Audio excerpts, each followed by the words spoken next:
Il y a plus de bonheur à donner qu'à recevoir. Cela n'étonne personne lorsqu'on dit que cet adage provient de la Bible. En effet, le don est bien ancré dans la culture chrétienne. Et c'est une bonne chose, car finalement, regardez autour de vous. Les personnes qui donnent, les personnes généreuses, sont en général très heureuses et épanouies, bien plus que les égoïstes. Pourtant, j'ai tendance à me méfier de ce qui est trop évident. Et d'ailleurs, l'endroit où on trouve cette maxime est un peu étonnant, car il ne se situe pas dans les évangiles. Les évangélistes n'ont pas jugé utile de retenir cette phrase de Jésus. Non, c'est Paul qui nous dit « Le Seigneur Jésus a dit, il y a plus de bonheur à donner qu'à recevoir ». C'est dans le livre des Actes, alors que Paul s'apprête à quitter les siens, qu'il nous dit ça. Eh bien, regardons un peu ce que Paul a fait, lui, pour comprendre ce que nous dit cette phrase. Paul, d'abord, lui, a reçu, mais jamais d'argent. Il a toujours refusé de recevoir de l'argent. Il a travaillé de ses mains, il vendait des tentes en même temps qu'il prêchait la bonne parole en se promenant dans le bassin méditerranéen. Il savait recevoir et être reçu. Recevoir, être reçu chez les gens, accepter à manger, mais il voulait travailler de ses mains.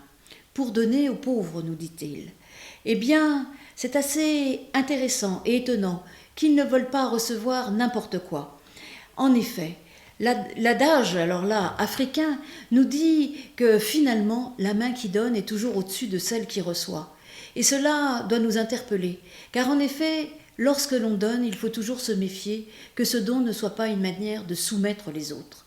Alors finalement, est-ce qu'il ne faudrait pas, non pas donner de l'argent, ni même du temps, mais donner les moyens à l'autre de donner lui aussi. Donner qu'il puisse lui aussi goûter le goût, le bonheur de donner. Il y a les services sociaux, en effet, qui apprennent à retravailler, mais c'est parfois très long. Mais on peut tout simplement partager que chacun, chacune a quelque chose à donner. J'ai quelque chose à donner même lorsque je me sens mal, lorsque je me sens nulle. J'ai quelque chose à donner même lorsque je suis au plus bas. Et à partir du moment où je donne et je partage, eh bien en effet, j'ai du bonheur, je m'ouvre aux autres et cela va un peu mieux. Alors en effet, lorsqu'il faut donner, il faut aussi dire à l'autre qu'il a quelque chose à donner. Et alors il peut découvrir ce bonheur. Mais il faut aussi entendre la deuxième partie. Il y a plus de bonheur à donner qu'à recevoir. C'est la difficulté justement de recevoir. Parce que lorsque l'on reçoit, c'est accepter qu'on est en manque. C'est accepter que l'on dépend de l'autre. Et ça, ce n'est pas toujours simple non plus. Ainsi, je pense que cette maxime, il y a plus de bonheur à donner qu'à recevoir, il faut entendre les deux parties. Et puis je terminerai aussi par un autre adage.